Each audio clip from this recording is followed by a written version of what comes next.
So yun, ang good news po ay yun nga, nakuha ko na yung visa, pero mayroong good news, mayroong bad news para sa akin. Ayan po, good morning po sa inyo. So ngayon po ay pupunta kami ngayon ng immigration. Titignan namin kung yung visa ko is nandun na, kasi si Mayra kahapon tumawag, sabi wala pa daw, tapos biglang may tumawag ulit sa kanya, sabi kukunin na daw. Hindi pa ako sure, pero sana totoo nga. So ngayong araw na to ay pupunta nga kami sa immigration. So ayun po, sana makuha ko na yung visa ko. Bagong lahat, sampay ko muna yun. Sasampay ko muna yung alright guys, tapos na po ako magsampay. Ayan, kukunin ko lang yung hanger na nakalimutan ko. Pupunta na po kami, tapos titignan natin kung meron na. Buli sili, meron din ako sili. Okra.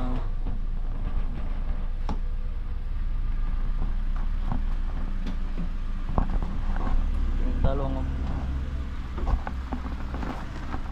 yung sili mataba na ko. Malusog na yung sili ko. So guys, right, alright, let's go. Okay. Ay, makikita pa sa Google, hindi nakikita. Nagpa-fog. It's fogging, man. Yan o, nag-fog. Alas 8 po. Alas 8 na, pero nagpa-fog pa rin o. Grabe. Okay na siya. Uy, wala pulis ba?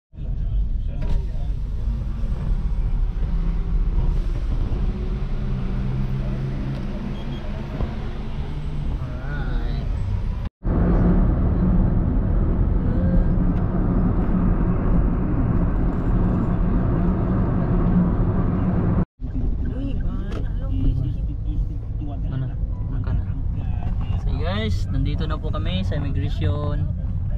Hopefully makuha natin na yung visa. Hopefully nandiyan na yung visa ko. Right, ayan po. Tapos magpa-parking kami. Hanap kami ng parking.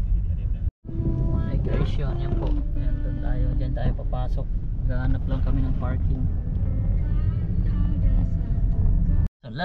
Hey guys, pupunta na po kami doon sa loob, sa office, doon sa immigration, sa loob ng immigration. So kita na lang tayo mamaya, update ko na lang kayo mamaya.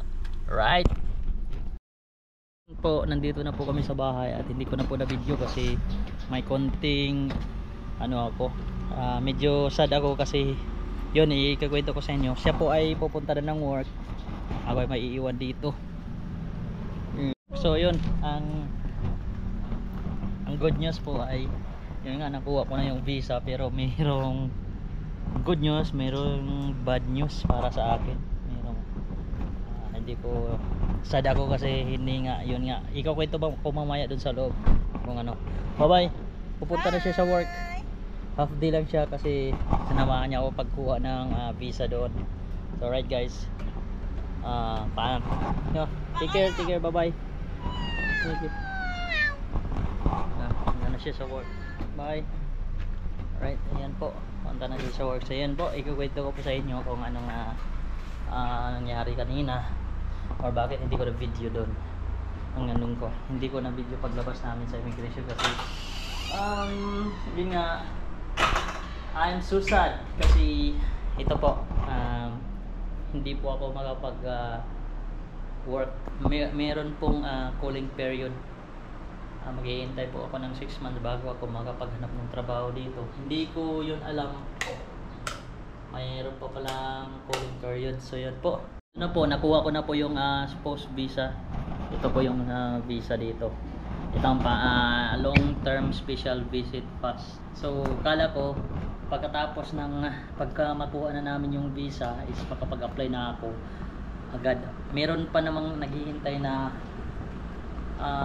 company, yung sa company pinapasukan niya, kaya tinawagan na ako. So yung pala, mayroon palang cooling period sa spouse visa. Pagkatapos mo makuha, hindi agad makapaghanap ng trabaho, dapat 6 months makapag-apply ka. Endorsement Hanapan may endorsement. Endorsement ang ano dito. So work endorsement sa company kailangan. Ngayon po, yun nga, bali ilang araw, ilang months lang, 1 month and 2 weeks bago namin nakuha kasi nag-apply kami noong September 4. Tapos ngayon is 14 16 October 16 nakuha namin ng October 16 ang visa ko. Yan po, yun lang po ang update natin ngayon. Medyo hindi ako kasi nga hindi nga ako agad maghihintay naman na ng 6 months na naman ang hihintayin ko. Yun po ang hindi ko alam, pero at least makabalik tayo dito ng legal. Dito wala dati na yun nga kinakabahan kasi wala tayong documents. So ngayon po ang plano ko po ay mag-a-apply ako ng work sa ibang country po. Pumayag din naman naman siya.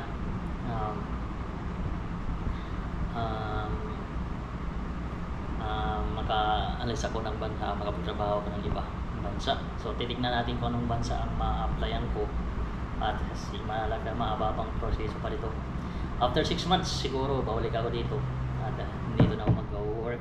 So yan po, hanggang dito na lang po muna yung vlog ko at maraming salamat sa panonood at peace out. Mag-ingat po kayo lagi.